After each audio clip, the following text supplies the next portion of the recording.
The second session will be devoted to environment recognitions, and we will start with Ard, who are going to talk about environment recognition and decision making for robots for agroecology. Thanks, Roland, for giving me the floor. Yes, this morning I will speak to you about environment recognition for agricultural robot decision, vision and experiences. I'm going to talk to you about small and large-scale pilot tests we performed in Europe with our research institutes, and also in some European projects we are working on, for example the Rops for Crops EU project, but also experience from the Scorpion EU project and the Gallou project. I'm presenting here not only because of my own experiences, but also mainly with the help of the co-authors. I want to thank Trim and Marlies and Mazumi, who helped in the research which I will present later in this presentation.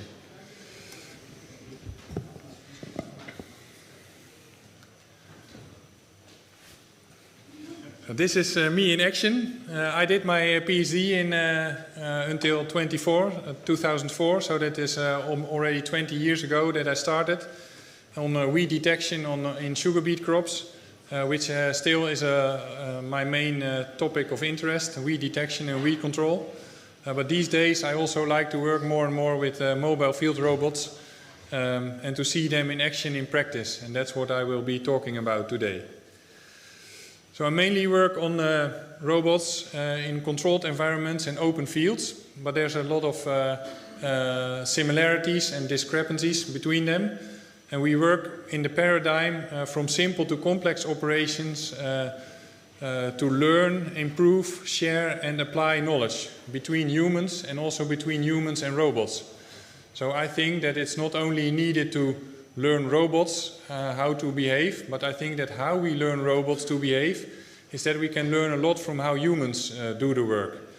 And that's what we do in our research. So we look at what humans are doing, and based on that, we try to learn that to the robots. And that's also important in decision making, but also important in how we look at the environment and how we sense the environment to take into account all the sensor fusion and all the knowledge that is in there to bring that into the mind of the robots and how they take decisions. Many of you know that we've been working on the sweeper project, the sweet pepper harvesting project, how to harvest sweet peppers in a greenhouse. And that's one of the examples where we learned how to look at humans and also at the growing system of the sweet pepper, how to harvest the product. It's just one example of how we started in a controlled environment, but later on went to open environments to continue the research. These days we are also active in robotic harvesting and pruning in apple orchards. Even more challenging. There's a lot of repetitive work ongoing in orchards. You may know that there's a lack of labor now, but it's also an operation where we need to look carefully at how a human being is performing the harvesting operation to learn the robot how to do the task. So we look at the human, how they are approaching the apple, how they do the twisting behavior to detach the apple. And especially when we look into pruning, it's even more difficult, because then you also need to know the structure of the apple orchards and of the vines where they are growing, the branches, to determine which ones to prune. So it's a very knowledge-intensive project that we are working on to take decisions where our robots should take action.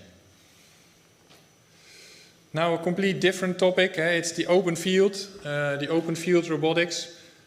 We also see that, of course, we have a lot of robotic platforms where there cannot be any operator anymore. But I think there is also a whole area in between where we see the tractors that probably need to be robotized by taking off the operator. And there's a whole market in there for retrofit kits. And that's what we are helping in research as well, because it is a challenge to switch from human to autonomous operation, especially as these days all the machines and the implements, they are supervised by humans during the operation. And of course we see a lot of actions now towards tractor implement management and isobus controlled machinery to make it even easier to transform from human-operated machinery to autonomous machinery. But this era, this gap in knowledge needs to be filled, especially where it concerns the monitoring and the feedback from implements to autonomous robots and autonomous tractors. And that's what I will talk about as well. And then I'm coming to this EU project, this ROPS for Crops, Robots for Crop Protection EU project. It's a 4-year EU project which has been running for the past 3 years, and 2024 is the final year in which we are closing the large-scale pilots that I will be talking about. And in this project we have 3 important products and technologies that we are working on. The first one is on the autonomous vehicles. So it's on autonomous robots, but also on autonomous tractors with retrofit kits. It's about smart implements. So it's about having these implements and knowing how they can be run without a human being in there. So that means that we monitor the implements so that we have proper feedback signals from the implements towards the robotic system to tell the system if the machine is doing the operation well. And we are talking here about weeding and spraying in orchards. And the third component, which is important, is a farming controller, which is basically a digital world having these vehicles and implements in there, and where we can process the operation on beforehand, so that we know how long it's going to take and which routes to go, and also to take decisions on the environmental conditions. So that's also in line with the previous talks that we heard, is how to take decisions with the right, taking into account the agroecological boundary conditions, but also the actual conditions, knowing how much fuel do I have, how much battery capacity do I have, and knowing if there is going to be rain or sun, to know how far can we go in this field to perform my operation. But it's not only about the technical challenges. We know that if we want to introduce robotics into a farming system, we also have probably more than 50% is consisting of non-technical challenges. And that's what we are bringing together in 4 large-scale pilots. So on the left side you see the technical challenges, that's the 3 I just explained. But on the right-hand side it's all about the non-technical challenges. It's about bringing policy making and the banking and insurance companies, but also the farm advisors and even society, to keep them up to speed and bring them up to speed to understand why we need robotics in our new farming systems, taking into account our agroecology and helping farmers to reduce their inputs in fuel, energy, but also in crop protection products, that we need this to come together in these large-scale pilots. Well, how do we work on these pilots? We've defined 4 locations and 4 crop rotation systems. So one pilot is in the Netherlands, it's in an arable farming cropping rotation. One pilot is in France on weeding in vineyards. One is on crop protection in apple orchards in Spain, and one is on spraying in table grapes in Greece.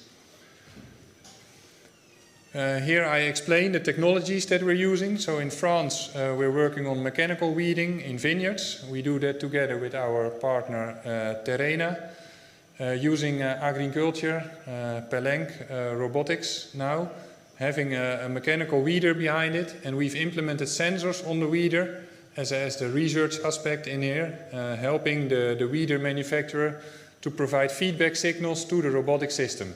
So we are checking if the roller is rolling and if the fingers are going in and out of the vine row, and if it's not blocked by any crop residues, to make sure that this weeder can control autonomously.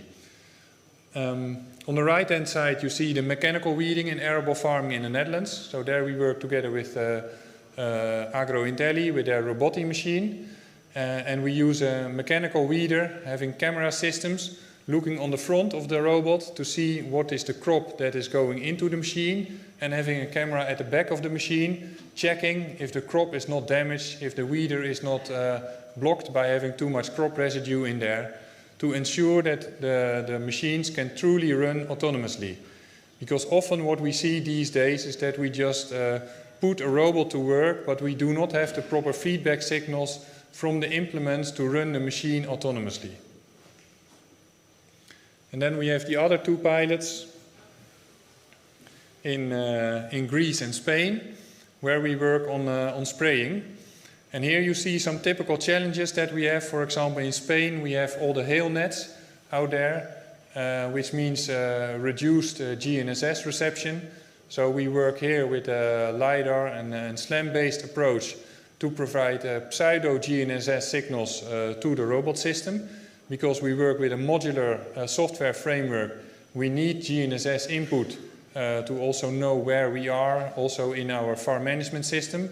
So we've asked the localization system to provide us with a pseudo-GNSS signal based on SLAM methods, so that we know how to navigate and how to send all the data into the cloud, to our farming controller. The table grape spraying in Greece, you see on the right-hand side, it has its own challenges, very low crop canopy, also challenges with GNSS reception.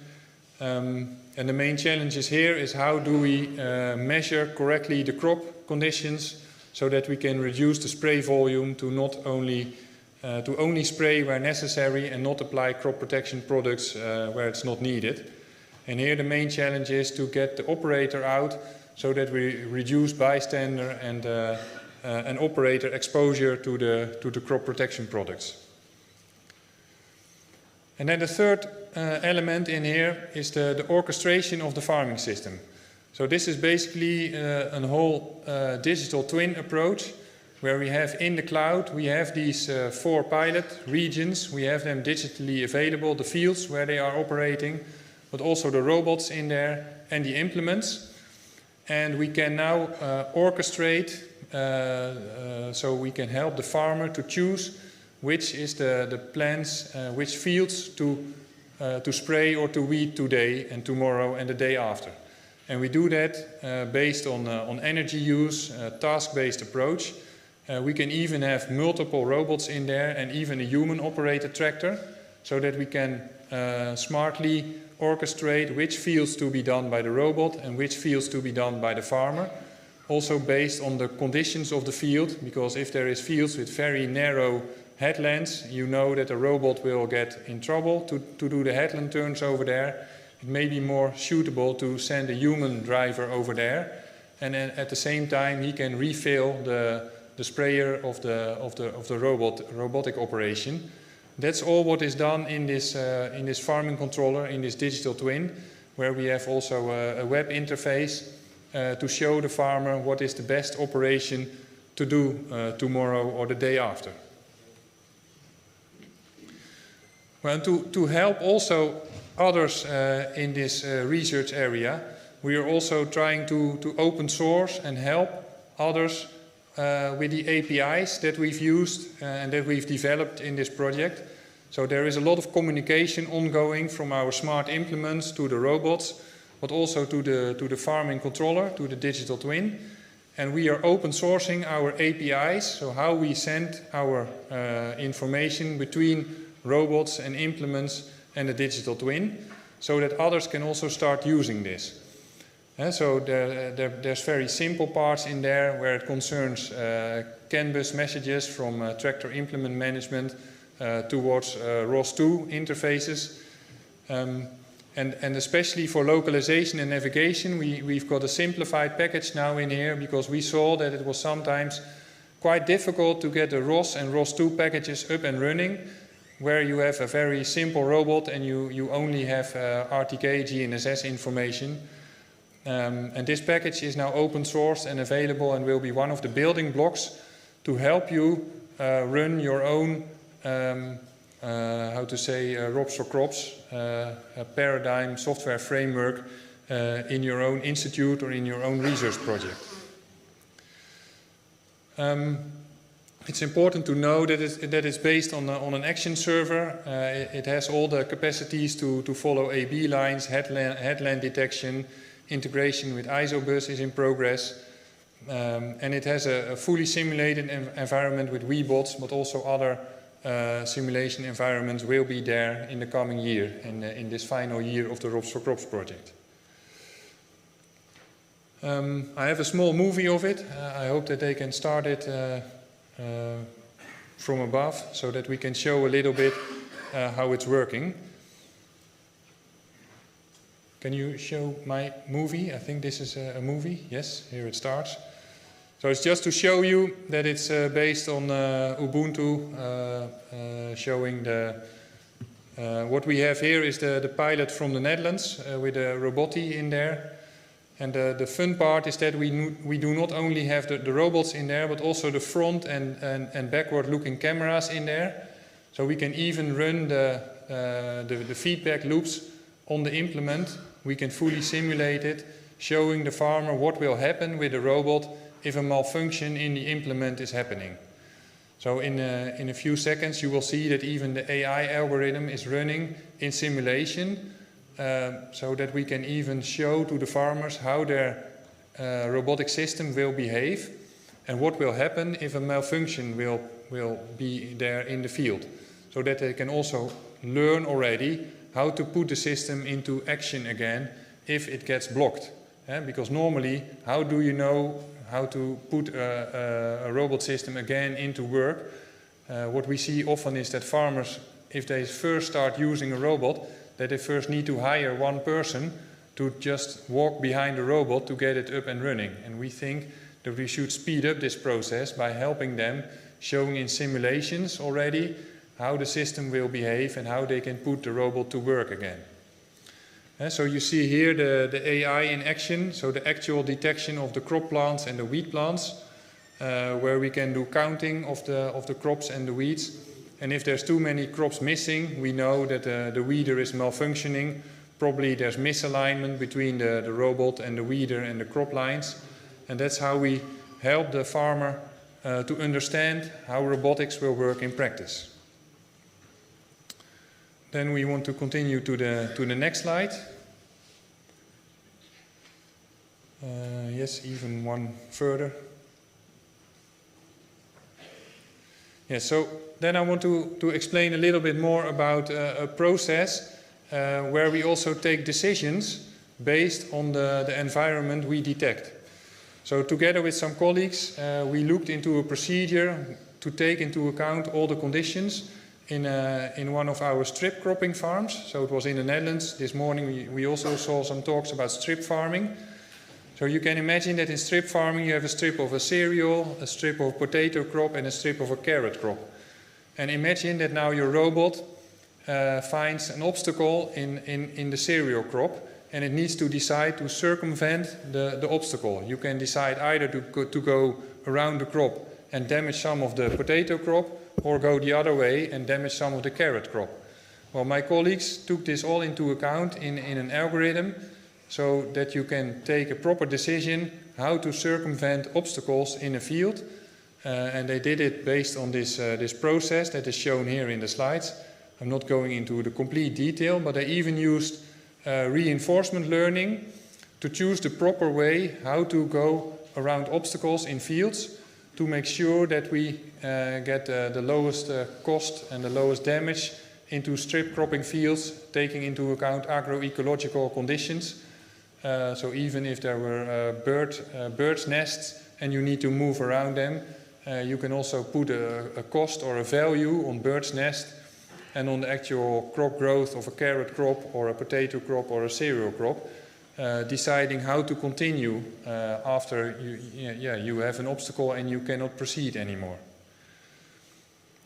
So the experiences for the reinforcement learning were that it was quite hard to do with reinforcement learning the path planning and the obstacle avoidance. Because with reinforcement learning there is a very large space that you need to look into and define boundaries to take decisions. So we are now looking how we can better do that with a convolutional neural network and that we find the right balance between the blocks. The blocks, should it be 1 by 1 meter or 10 by 10 meter, to take decision how to circumvent an obstacle when having these robots in simulation and also in real world. So I want to end with this small movie. I hope that they can start it from the audiovisual help. Here you see this actual reinforcement learning approach where this robot in Weebot simulation is circumventing the purple obstacle block, where it could decide to either go left through the red crop row or the white crop row. So it's taking now the option with the least cost, where it's going through the headland field, circumvening the obstacle in the field.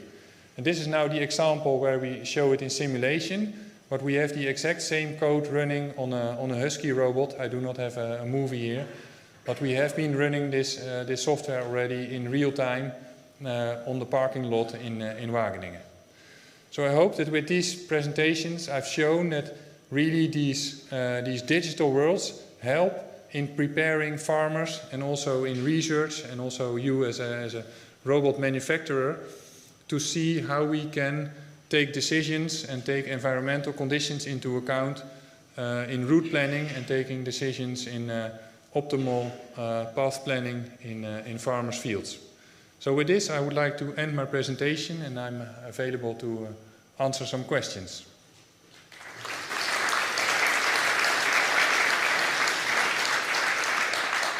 Thank you very much, Ard. We have time for some questions. Does anybody want to ask some question for Ard, who has made a wonderful presentation about recognitions and maybe how to share algorithm? Questions? I have a question. Yes, how can we contribute to the GitHub that you have shown? Is there a possible link with other GitLab or GitHub database or algorithm database? You mean the Git that I've shown? Yes. Yeah? You mean how that's relating to others? Or? Yes, how it's related to other, and can we contribute and adding some... Yes, it is possible to contribute. So my colleague Trim Bressela, he made this one publicly available. It is based on some of the ROS and ROS2 libraries that are used for navigation and localization. But we made a much more simplified version for it, so it can be more easily adapted by students and others that are interested in working with localization and navigation. Yes. But feel free to contribute on the Git repository, and we are happy to interact with any of you who wants to contribute. Yes. Okay, thank you. Any question? Yes. Hi, thank you. Just a small question. Do you have the database for the crop versus weed detection available in that GitHub or somewhere else? I think in this GitHub the crop weed detection is not available, but I'm happy to interact with you. So if you send me a message, then I can check with you what your specific question is, because we have some open source options available for that topic. Yes, for sure. Yeah. Another question. Yes. Thank you for this presentation. You mentioned that you intended to switch from reinforcement learning to deep learning, but as we all know, the downside of deep learning is whether the learning is supervised or unsupervised. And so what would be your solution? And if it's supervised deep learning, then could you share us some detail about how you will label the data and all that stuff? Yeah. And so the idea is that we will use supervised deep learning in this case, because we already want to base it on what normal a human operator would choose. So we've presented several scenarios in there where we've had the obstacle placed in certain positions, and then we've asked the human to tell the algorithm, or to provide ground truth on what decision a human would make to anyhow control the agricultural operation. So also a human would have to decide to either drive through the carrot or through the potato field, or reverse and stop the operation at all. So in that way it would be supervised examples that we present to the algorithm.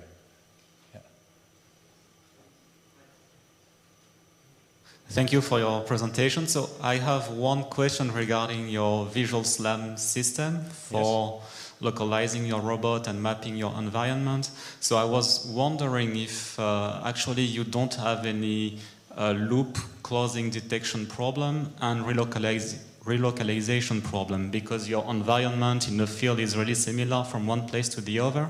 So when you try to detect loop closing, maybe you relocalize your robot completely in a different place, and that is messing with the localization.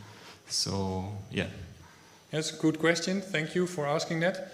So that specific part of the SLAM and the localization in the orchard is handled by our scientific partner Jorand from Spain. So I can bring you in touch with them if you want to have a very specific answer. But what I've seen from the demos and the deliverables so far is that we do not have any issues with that. So we always initialize the localization based on the RTK GNSS, and as soon as we have that position, we go into the obstructed regions, where we then have the SLAM to update the actual position. Yeah. Yeah, so we fuse with the GNSS as soon as we have the GNSS available. Yeah, and we also initiate with GNSS position. Yeah. Okay, we're running out of time. Let's thank Ard again for his talk. Thank you. Thank you very much.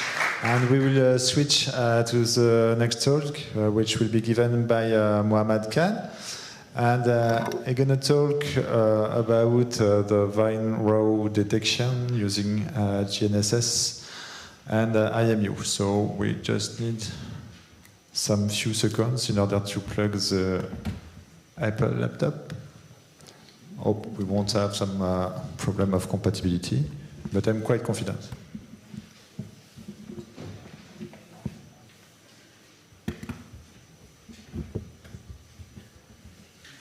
And perfect.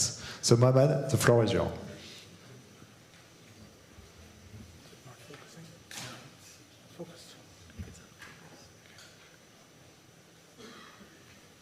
Is it out of focus? Sorry? Is it out of focus a little bit, the presentation? It's a little bit blur on the left. Okay. Perfect. Okay, great. It's great to be here. My name is Mohamed Khan. I'm Senior Vice President of Innovation of Verge, and I'm joined by our algorithm software developer, Tyler Safarik. We're going to tag team this presentation, so this is going to be a little bit different from what you have seen so far. Hopefully a little more, hopefully a lot more entertaining as well. So let's dive in.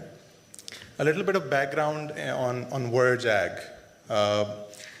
Verge Ag was founded in 2019 as a precision.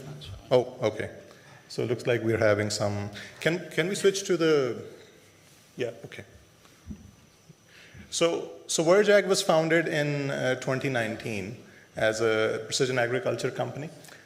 We grew our operations from US to Canada to Australia to Brazil, and now we're expanding into Europe. The mission is to help the adoption of sustainability and autonomy in agriculture, and the way we do that is by helping growers plan their operations before they get to the field, and then bring sustainability into those operations. Another aspect is equipment decisions. How do growers make equipment buying decisions, and how do dealers show the growers what is the best equipment for their farm? So not some blanket statement, but something by simulating the equipment productivity on their farm itself. So that has been our focus since 2019. And we are a platform company. So there is a Launchpad platform which currently powers our two SaaS applications. There's the Path Planner, there is the Equipment Explorer. But basically, this is a data aggregation platform. And this data can power all sorts of other applications, like OEM applications. And we want to integrate with the robotic manufacturers that are here. That's why we're here. You know, so Launchpad is really the backbone of what we do. It's a data aggregator as well as an optimization platform. Okay. So coming to the topic of today's presentation, the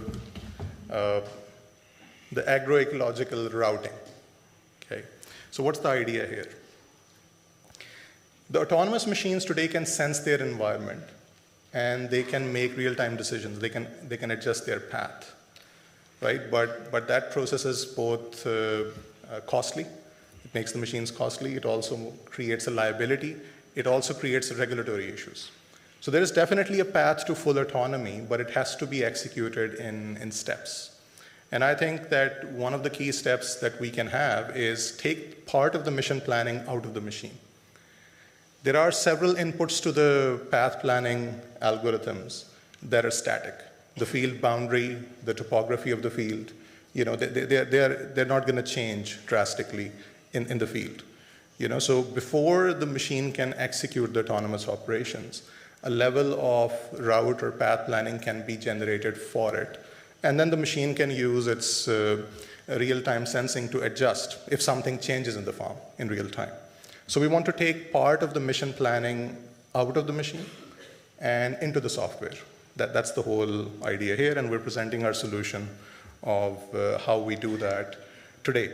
And then agroecological criteria, building those into the route and optimizing for those criteria makes the routes more sustainable. So we will see a lot of examples of that today, so you'll get an idea of how we are executing on that. So let's begin. Let's begin with Path Planner. So our routing solution is part of Path Planner. And right now what you see is a snapshot of the boundaries that we have in the system, both grower uploaded and satellite generated. Okay? And for our first example, I'm going to use a running example, and for that I'm going to use a field in Brazil. So we chose this field because it has irregular terrain. There are pronounced elevation changes in this field. And that shows the impact of, this is ideal to show the impact of farming operations on soil erosion. So that's why it was a good example. Also, this field has a lot of terraces. Are there any members in the audience from Brazil or South America? Okay. So in South America, you would know, and yeah, here we go. So in South America, it's fairly common, in Brazil especially, it's fairly common to have terraced fields with different levels of elevation. And Brazilians have taken the field design and path planning to a next level. It's an art over there. There are CAD engineers, consultants who build path plans for machines in Brazil. And primarily because, the sugarcane is big in Brazil and it's a long multi-year harvest cycle. So anyway, so this is going to be a good example for us to look at. Typically what they would do in Brazil is decompose this field into subfields using the terraces and then plan each subfield differently. So we're not going to do that, but just wanted to give you a sense of that. So what are we going to do? We're going to start our routing journey. We're going to show step by step how the routing algorithm works. Primarily there are 4 steps. There is the terrain analysis, topography analysis, and digital elevation modeling. So I'm skipping that step for now. We're going to bring that in a little bit later. I'm starting with the second step, which is generating the headlands and the tracks for the machine. And then after that, there is the ordering steps, how you order the tracks. And then you stitch them together into a route by adding connectors and turns. Okay, and then finally, there is the terrain analysis step as well. So we'll talk about that a little bit later. Let's start with this. So what's happening here? So the path planner uses the machine specs, primarily the implement width, to generate the headlands and the tracks.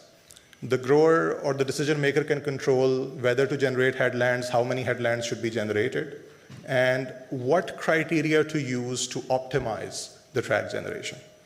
So this is optimized according to some goal that the grower has.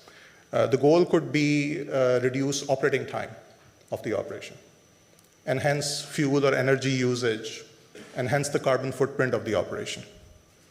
The criteria could be to reduce the number of tracks. The criteria could be to minimize soil erosion, which we will talk about in a bit. Or a very popular criteria that we have seen is to align to a field edge. So in Path Planner, we segment the boundary, we cluster the boundary, and we propose the longest straightish edges on the boundary that the grower can align with. So here, the tracks we're seeing are aligning to the longest straight edge of the field. And it turns out in this case, this plan not only optimizes alignment, it also optimizes time. This is the shortest time path plan as well. And this is also the least number of tracks that you can have in this field. Okay. So here's the track generation part. Now, whichever criteria you use to generate the tracks, the one goal that remains constant is full coverage. Okay, so in the previous slide, we were seeing the center lines of the track. Now we're seeing the actual rectangular tracks of the machine. And they are covering the field together with the headland. And the goal is to minimize double coverage, minimize overlap. Okay? A grower can choose to only keep efficient tracks. So if you look at this picture, there's a small, tiny triangle area, a white area left uncovered. So that's a decision a grower can make. Then they only want to keep tracks that are at least 10% productive. So they have less than 90% overlap. Okay, or they can decide that we want to have full coverage no matter what. So this is an example of efficient coverage that we have. Okay, and now the routing. How do you stitch these tracks together in a route? So the track ordering, the tracks need to be ordered from a start point to an end point. The start and end point can be controlled by the decision maker, or it can be prescribed by the algorithm. And then the connectors are based on the turning radius of the machine versus the implement width. So these tracks, this route that you're seeing, it is generated for a sprayer whose turning radius is 1/4 of the implement width. So this is a larger machine, but we can support smaller radii, larger radii, so we can have a variety of those. This particular example is very simple because this field is very simple. It almost looks trivial to stitch the tracks together in a snake-like pattern and generate a route. But the moment you bring obstacles into the field, the moment you have non-convex field shapes, the problem becomes quite complex. In fact, it becomes NP hard. So those who are in computer science would understand the term. And we will see some examples of that. Tyler is going to show some of those examples as well. Okay, so we have a route, but now we can look at the soil erosion aspect of it. If we look at the terrain in the field, we see that this particular route is not good in terms of soil erosion. Even though it was good for time, it was good for other criteria. So what we're seeing here, in the background, there is a grayscale image. That is the digital elevation model of the field, generated using NASADEM. So we take NASADEM, we upsample it, we use it to generate it. We can also use high-resolution DEM sources if needed. And then we take the tracks and slice them into segments. And for each segment, we perform slope analysis. So the red means it's a steep segment. And the redder, the worse, the greener, the better. And when you look at it, you see that the machine is going up and down slopes, steep slopes, which means that there's going to be significant soil erosion. Okay, so what Path Planner can do, it can use the revised universal soil loss equation, those who are familiar with the soil loss terminology, and it can actually propose the direction of the least soil erosion in the field. And this is a major consideration in countries like Brazil, where there's a lot of irregular terrain. Go to the next slide. Okay. Here we go. Yeah. So this is the direction that has the least soil erosion in the field. Okay, and now we can generate a route for this direction, which is again going to be simple. It is not going to be complicated because the field is simple. And this route optimizes soil erosion in the field. Okay, so now that I got the easy stuff out of the way, I'm going to hand it over to Tyler to walk you through some more interesting examples of our routing algorithm. Great, thanks, Mohammed. Yeah, so first I'm going to show a more complex field. And I just kind of ask you to think about this for a few seconds about how you would possibly route this field. There's many things that go into it, where you want to start and stop. It depends highly on the operation that you last performed, as well as where you want to go to next. In this case here, we're going to simplify things and start at the top and go to the bottom. You can also reverse it, it doesn't really matter. So here we can see is the generated route. Now we can see that there's more complex things going on here. At the near top, we basically go down in order, then we go to the right, down, and then back up. So there's some interesting things going on here. We're not just modeling basic turns, we're also attaching to we're attaching to headlands. So we're calling these headland traversals. The main idea of this is we reduce soil trampling. Sorry, we minimize real traffic. So I'll kind of walk you through this. So we can see we start down through here, and then we snake through, and you see that the algorithm has determined that we can actually do skip turns to navigate back up the field. And when it does those skip turns, it attaches onto the headland. We can see, we'll go back up.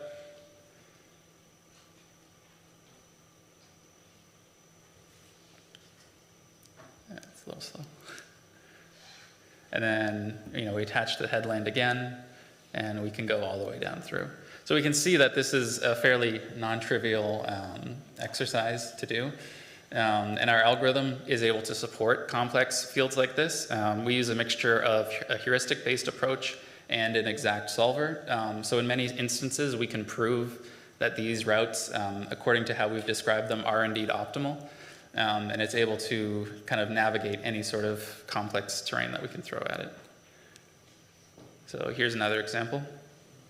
So you see we start in the left, and we're going to be navigating up to the right. So first, we go through a simple snaking pattern. And then we do some complex headland traversal maneuvers through here. It does something really interesting here, is that it'll actually, instead of going to that next turn and going up, it'll skip, attach to the headland, and then circle around, so that way we can use it to navigate up ahead further. And we can see here, we latch onto more headlands. It also does a few skip turns here. And lastly, when possible, we do simple snaking motions. We can also handle complex fields with obstacles. So we see here there's a field with multiple holes in it. Currently, we aren't able to navigate around these obstacles, but we can still, we can move around them, but we can't necessarily do obstacle avoidance. That's something that we plan on in the future, but you can see here that the route generated is still able to produce an optimal route according to our criteria. So adding on to this, we also have refill points. So this is kind of an extension to the routing algorithm that we can do afterwards. So in this case here, this is an actual example of the Meteor 4200. So we use this for determining where these points are going to go. We can see here that these are all the refill points where you would run out of, for example, in this case, we're using sprayers. So you would run out of spraying here. Now, what kind of goes into this is we have capacity. We can see here 4,200 liters, width 28 meters, sorry, and a rate is 500 liters per hectare. So we can actually simulate the navigation of this to determine these points. Now, realistically, of course, I don't think we would want to stop halfway through a field track to go back and navigate. So we can also move these points to the end of headlands, either to both sides or to one side, to minimize future traversal time. We also plan to integrate these capacity constraints into the routing algorithm itself. Sorry. So that way we can minimize those as well. We can also repeat the same for curve tracks, so we can see the original field here. We can also use what we call elevation boundaries. We extract this from the DEM raster. Very briefly, elevation boundaries are lines that separate regions in the field that are at different elevations. So we can see here that a grower might want to use a curved track to minimize soil loss, and we can repeat the exact same process for the curved tracks as well. Okay, so what are the next steps for us? I mean, really it is to connect with you guys and get feedback on our algorithm. We want to connect with hardware and actually test it out in the field. And the solution is live in our development environment. It's going to be released soon. But really the purpose of being here is to interact with you guys and see how we can take potentially part of the mission planning out of the hardware and into the software. Okay. And thank you. We're going to be in the poster session as well. We're going to have a poster there, and we're available in the B2B meetings for interaction as well. Thank you.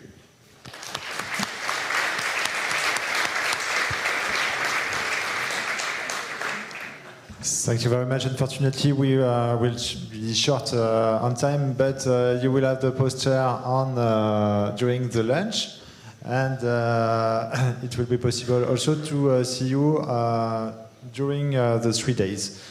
So I have to apologize to Jorand because we have made a little switch, and so I'm sorry, Jorand, but your time is up now.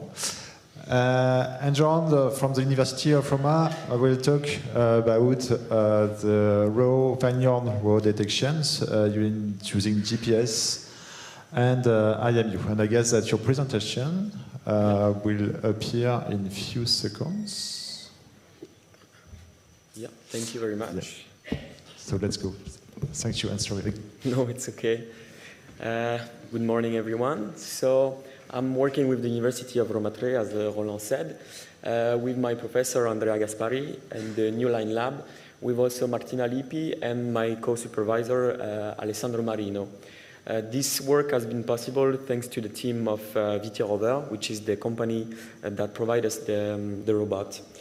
This work is about vineyard rose detection using minimal sensing, so an IMU and GNSS.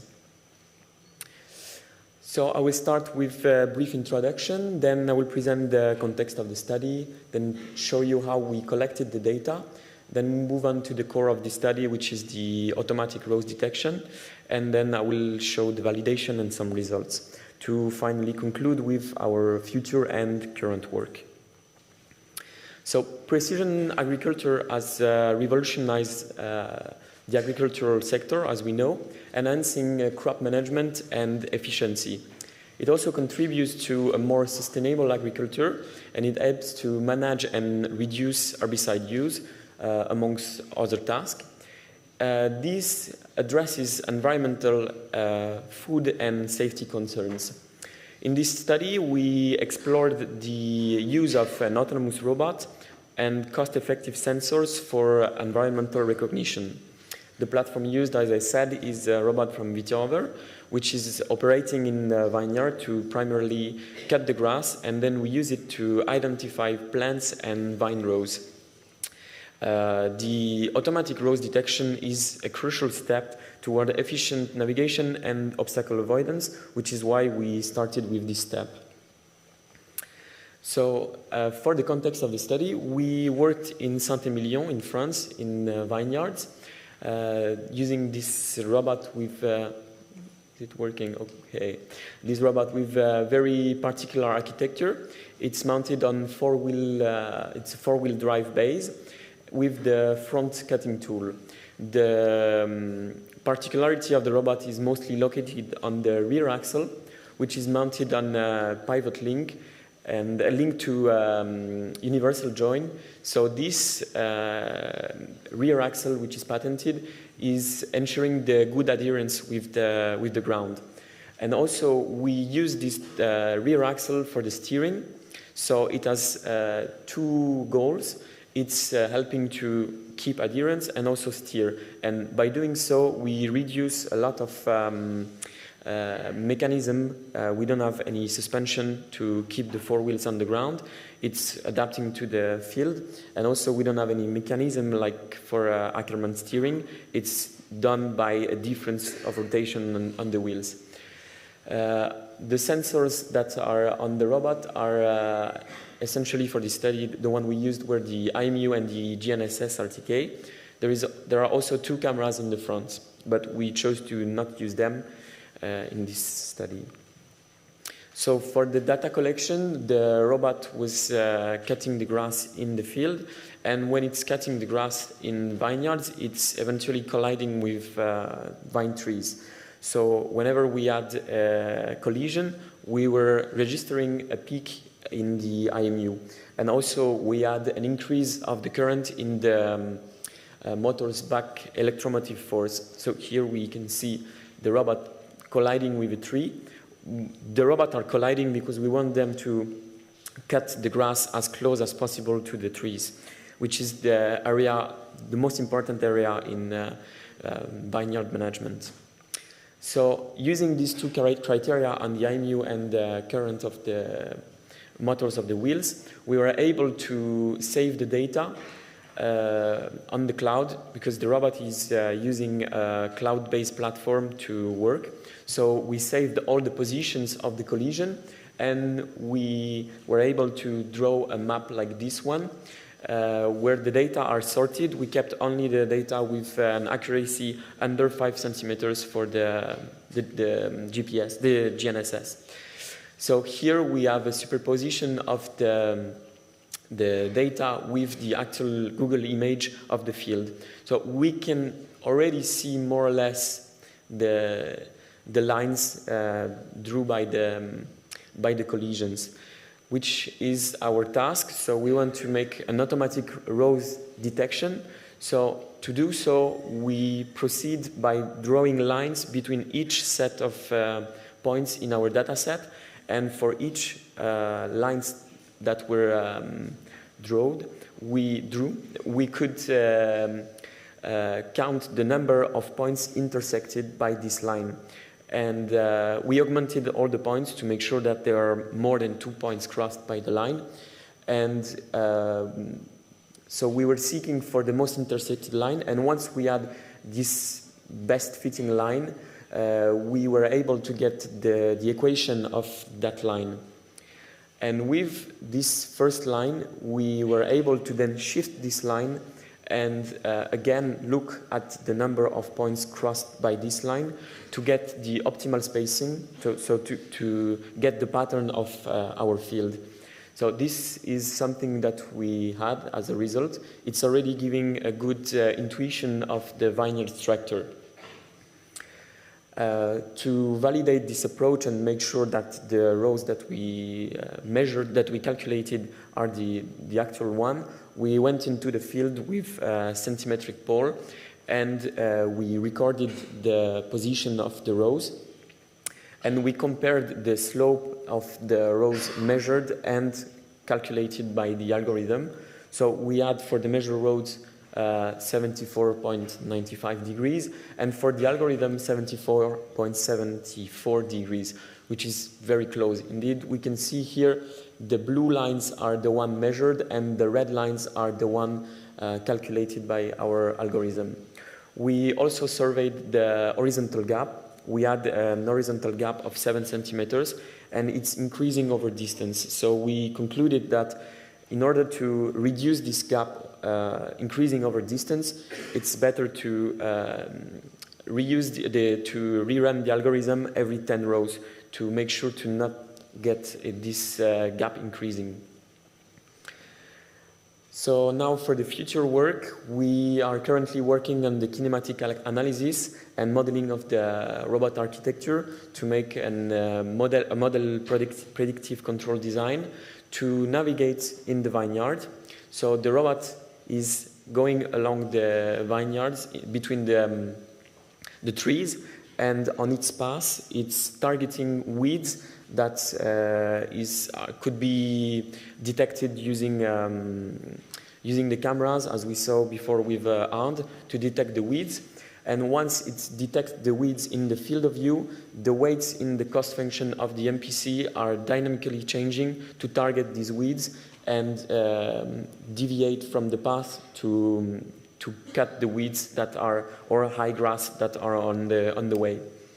The final goal would be to implement this work that is already working on Gazebo, to implement it on the rear robot, and to work on multi-robot coordination for persistent coverage. With this, I'm ending my presentation. I thank you very much, and if you have any questions, I would be pleased to answer them.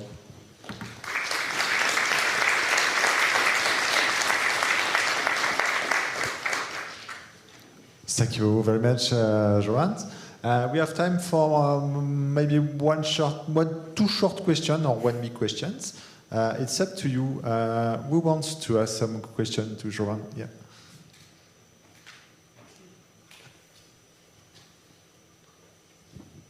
Hi, very nice presentation. So, in the first slide, you showed that the robot actually went and hit these trees. Mm-hmm. So, how did that happen? Was it a manual navigation or it was some exploration navigation? The robot is navigating autonomously, and it seems it's not completely seeing the obstacles, and we want to go as close as possible to the trees.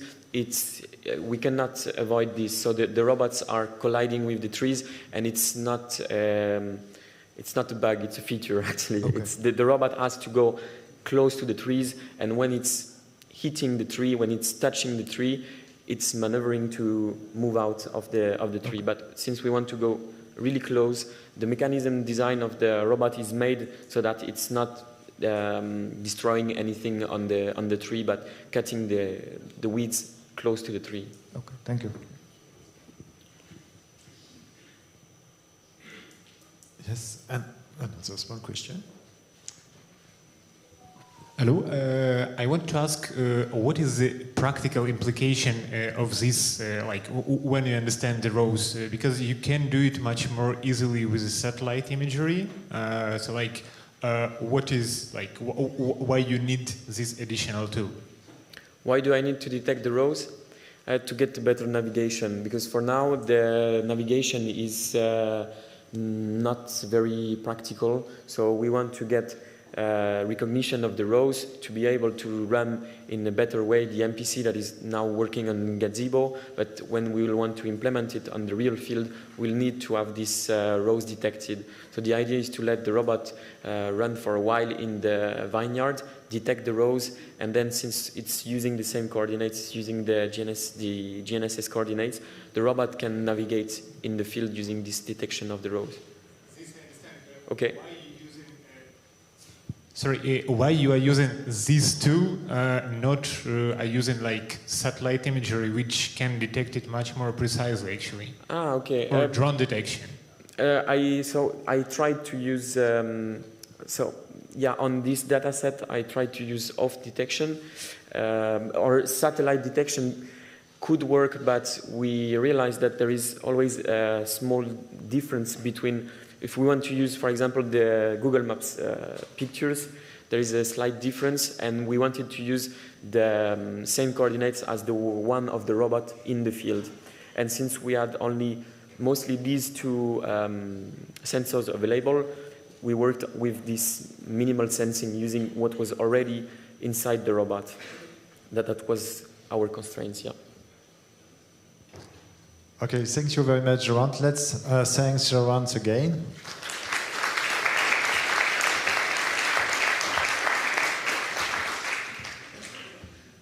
And I have one question for you. Is there Maciejkowski? Yes. I'm looking for you. Thank you very much. So it's your turn.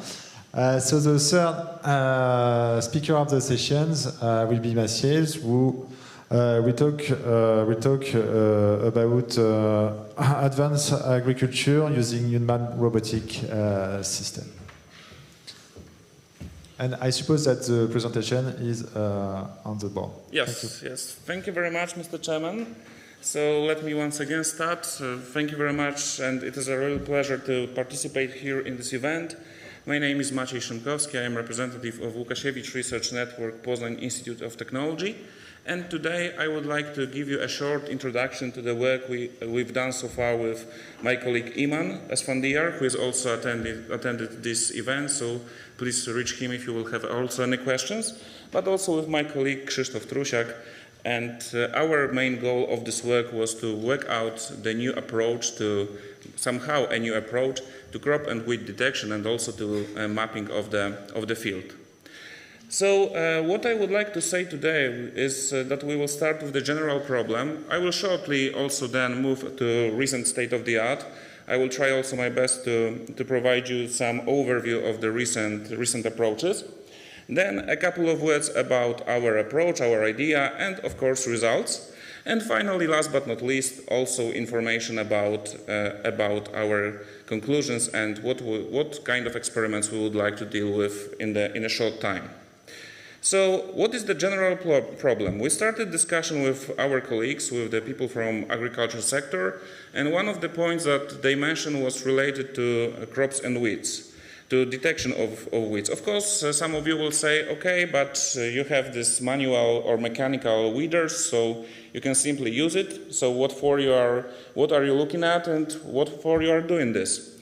So after the discussions, we heard that there is a problem with detection of the weeds, and especially sometimes these mechanical weeders can also lead to the problem that a part of the flowers are removed. So we would like to, in fact, present a kind of an idea by which this problem will disappear, and by which we will be able to reach much higher level, much bigger precision of the detection of weeds.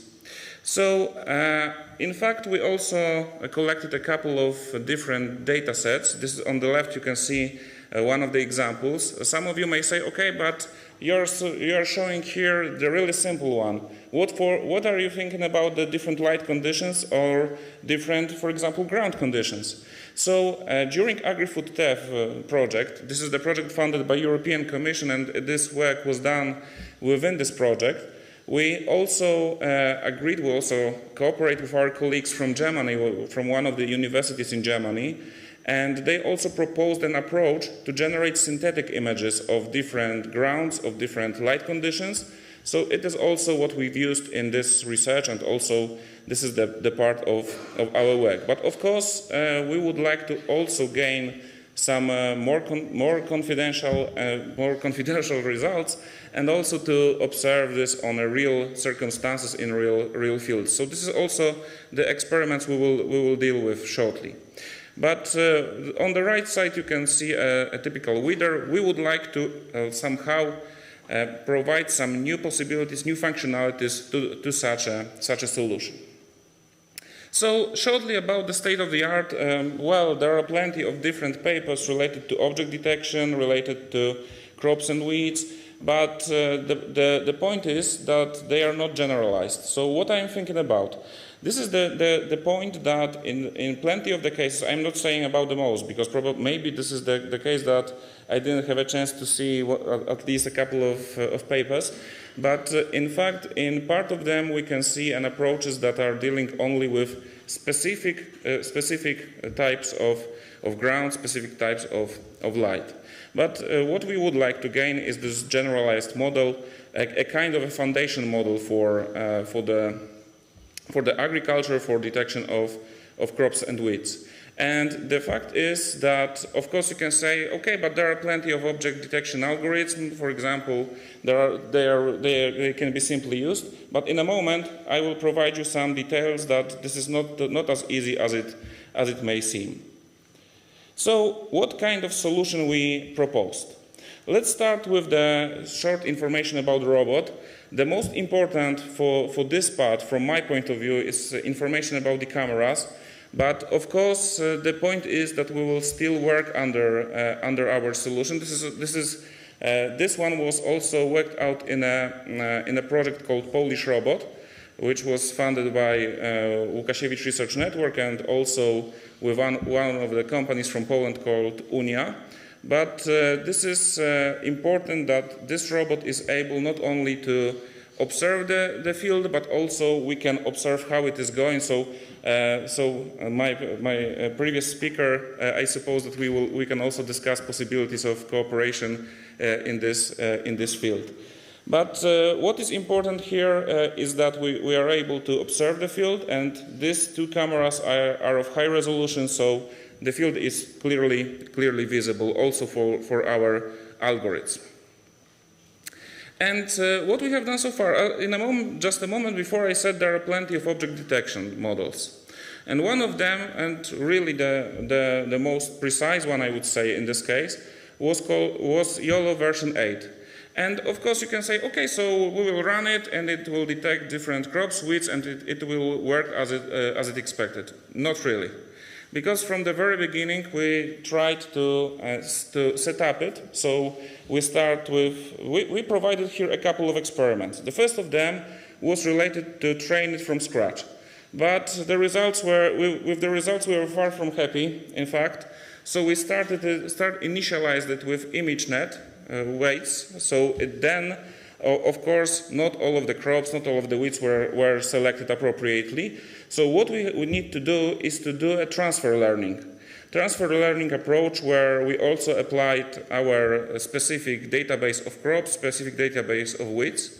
But of course, in our case, in this simple experiment, we also provided only one type of flowers. There were corn flowers. Right now we are working under additional ones, under different types of flowers. And it is important that on the basis of these changes, on the basis of applying this database, this simple database, we're able also to reach information about the crops, about the weeds. And as you can see in the picture, there is not only a label saying that, okay, this is our wheat, but also how much the algorithm is confident about it. So it is also important for us as researchers, but also I suppose it is important for our customer also to get to be totally sure that the algorithm is working appropriately. And what is also important, and this was discussed with our customer, is connected with the map of weeds. So in fact, we are also presenting our results in the form of the track of our robot.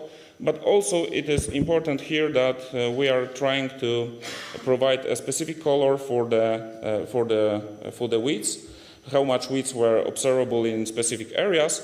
So this is also a part that was done within the project.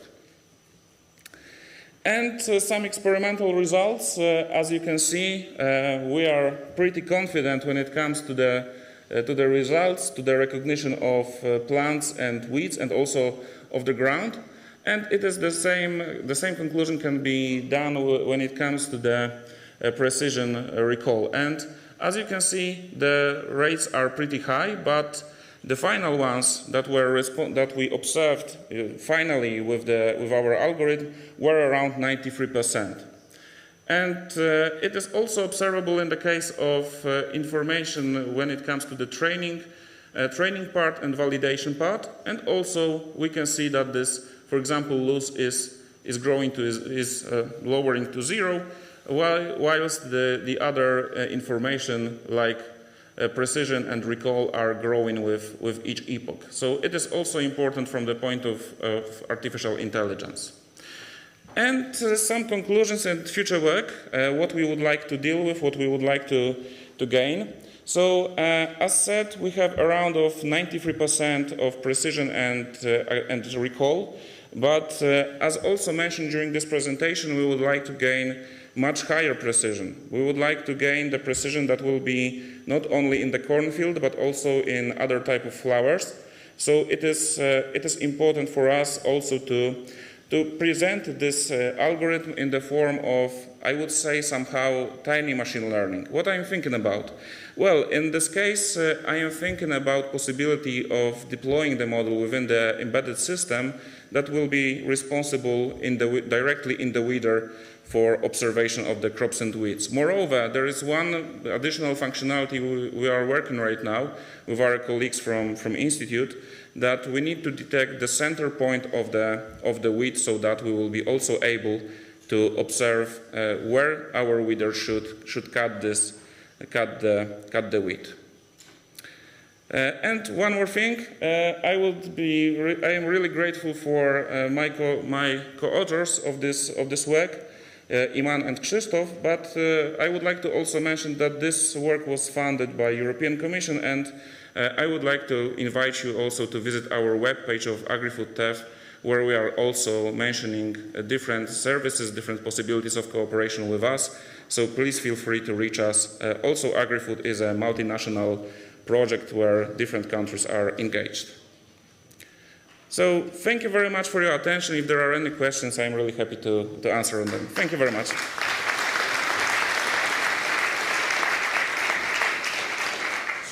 Thank you for these nice talks. When people are thinking about one question, I have a first question, because I'm very curious about the learning process.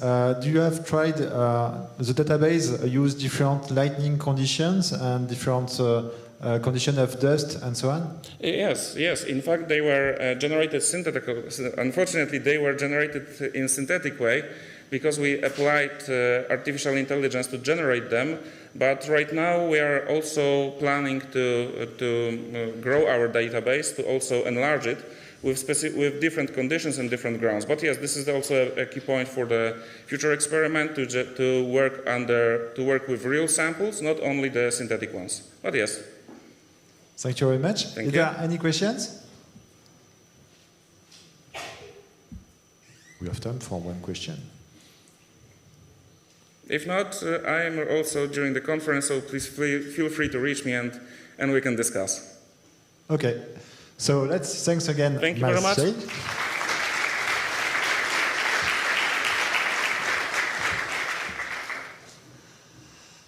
And now we'll switch to the fourth speaker of the session, which is Florian.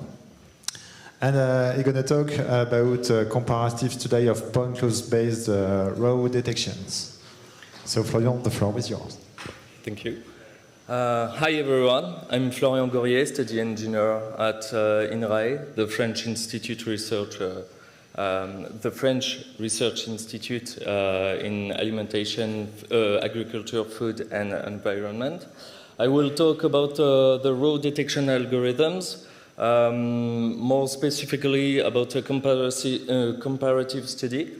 And on point cloud based, we used LiDARs to generate the data. So we are not talking about point clouds generated from cameras.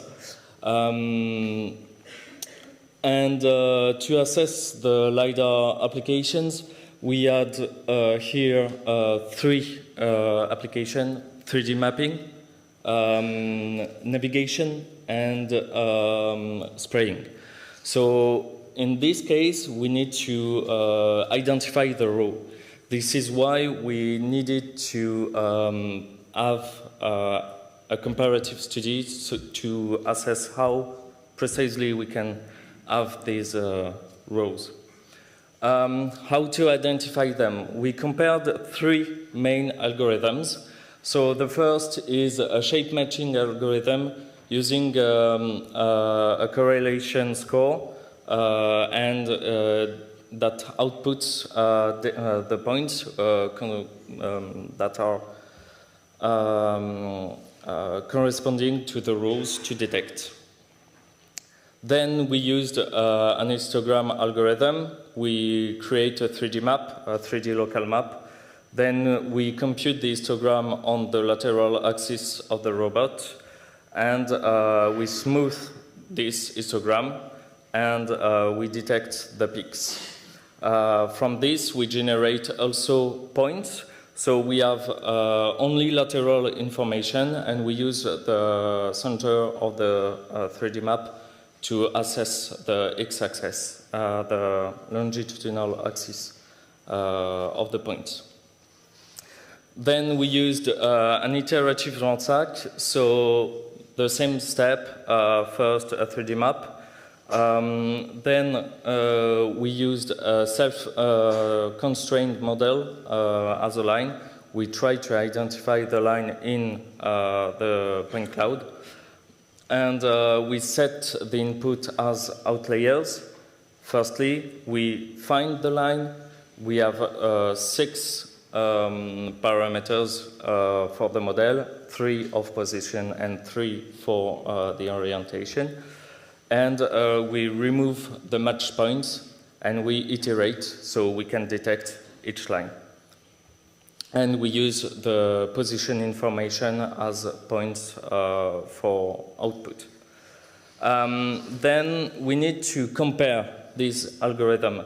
So we used CropCraft that will be presented this afternoon by Cyril, which is a procedural word generator where we can have multiple type of crops. So we used bean, which are really small in early growing stage.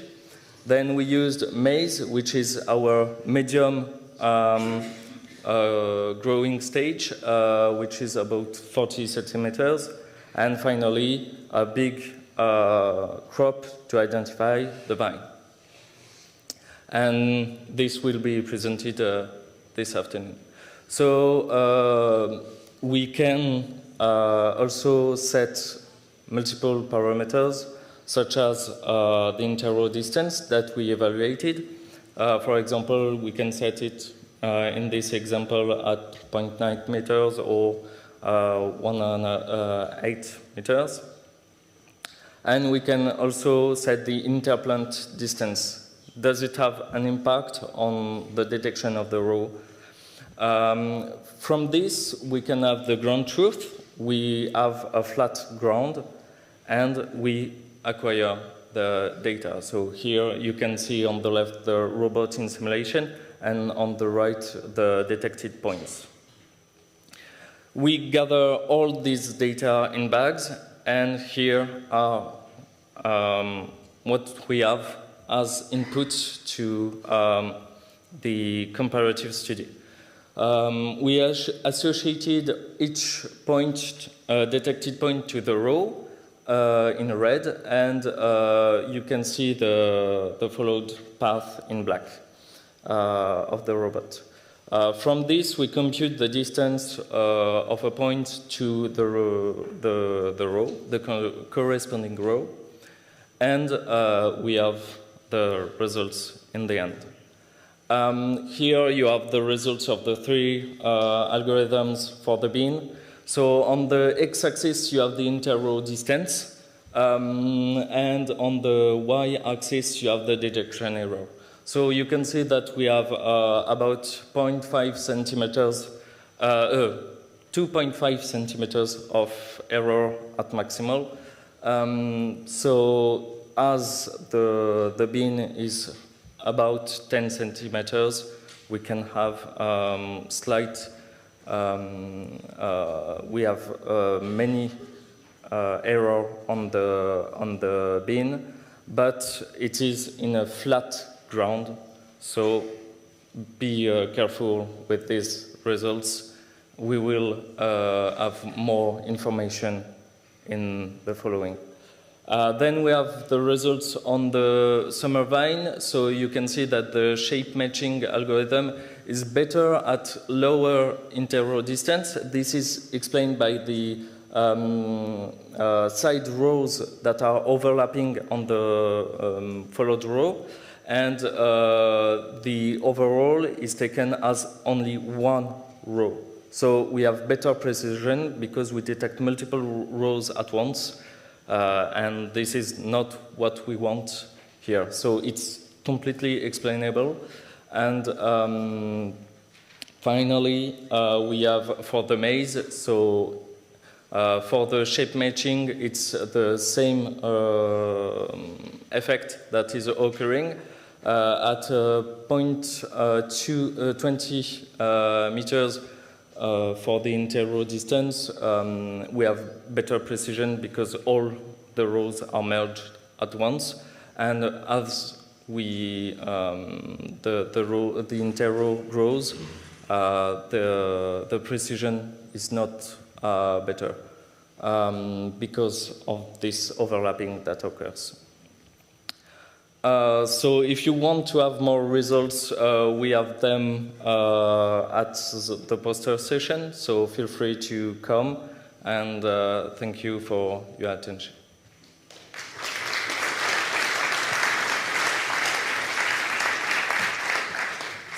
Thank you very much, Florian. We have time for 1, 2, maybe 3 questions. Is there any question? Yes? I'm trying to make sports. Hi.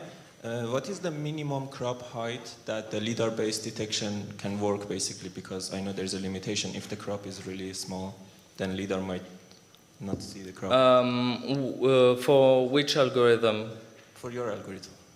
Sorry? For the raw detection algorithm. For this project. For this, for the histogram, I don't think that there is any minimal detection, because as we accumulate the data over maybe 1, 2, 3, 5 meters, we in this length the values are mint, and we can have the row that is shown.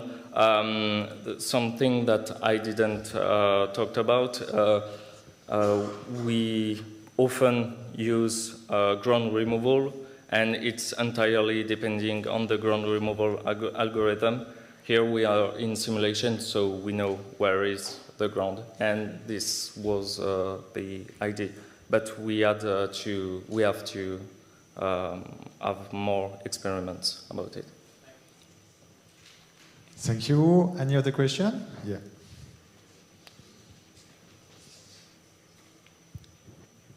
Yeah, thank you for your presentation. It looks like all the data are looking at a uniform crop, and do you also envisage that you will bring at a certain moment also variability, because that is also one of the parameters we see in practice?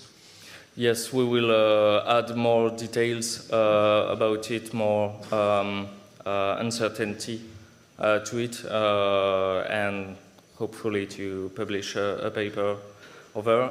We also intend to add an effect of seasonality, to add winter vines, as we have presented summer vines. So what is the impact of the vegetation density on the detection algorithms? Okay, thank you. Is there a last question for Florian? No, so let's thank Florian again.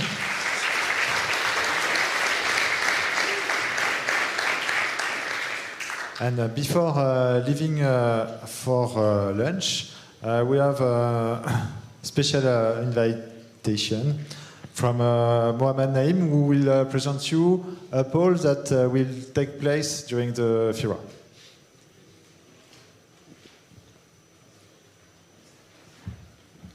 It will take only 5 minutes. So, good morning, everyone. I won't take long. I know we are anticipated and excited for the Expo event outside. My name is Mohamed Naim. I'm a PhD student in UniLaSalle, and I'm accompanied today with my thesis director, Marco Medici. We are here today to participate with you in a particular investigation. As you know, robotism and robotization has performed a lot of advancement in the world of agriculture, but yet everything we're talking about on all our research today is only ink of paper, without mentioning or perceiving the acceptance and adoption of this innovation by the farmers. Therefore, as a part of my thesis, we decided to perform a certain task. It's to study the perception, the acceptance, and the adoption of robots in the world of agriculture by farmers. And this is a really interesting study, because it will allow us to integrate more and more the robot into the field of agriculture.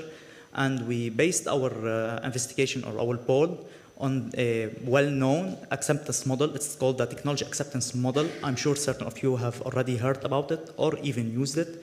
And we mixed it with, or fused it with certain social demographics to get at last an overview or a general overview about the acceptance, or how do farmers really see this advancement or this innovation in robots or in robotization. Are they really capable or are anticipated to use robots in their field or in their domain or in their sector? Therefore, we will have a poster, I hope by tomorrow, that will be hanged, and I'm free along with my thesis director to share with you this participation. And we are really, if anyone knows any farmers, or for all farmers present with us today, we are really interested to hear your opinions. I will try to say a small word in French. I'm English educated, so I'm sorry. Enfin, nous encourageons de participer et partager vos visions, vos préoccupations et vos idées avec nous afin de comprendre votre acceptance et votre je ne sais pas, mais sorry. So we are really interested in our opinion. Thank you very much, and thank you for taking the time to just sharing or scanning the QR code. We'll have, I think, the poster by tomorrow. I hope this, Roland. There's a QR code. We have two versions, both in English and in French. And we encourage agriculturists and farmers to use their phones, or we are present, me and my thesis director, in the field and in the event to help you or guide you in filling this poll or investigation. Thank you very much. Thank you very much.